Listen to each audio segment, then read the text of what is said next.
To use ZipPay in Walmart, start by downloading the Zip app from the App Store on your mobile device. Once downloaded, sign up for a Zip account by providing your basic information, including your name, email address, and phone number.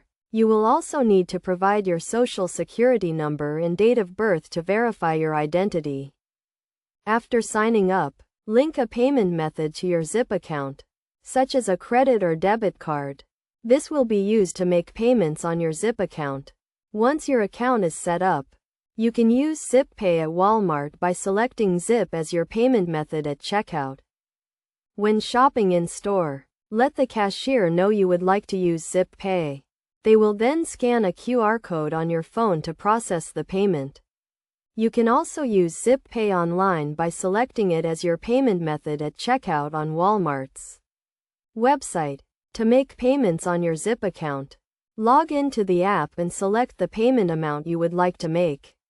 You can choose to pay the full amount, the minimum payment, or a custom amount. Payments are due every 2 weeks, but you can pay off your balance at any time.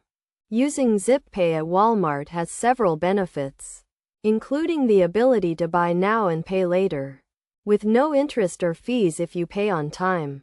You can also earn rewards and cash back on your purchases. To get the most out of ZipPay, make sure to make your payments on time and keep your account in good standing.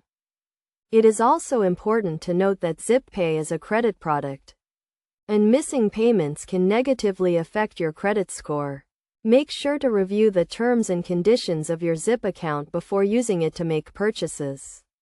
At Walmart, by following these steps and using ZipPay responsibly, you can enjoy the benefits of buying now and paying later at Walmart.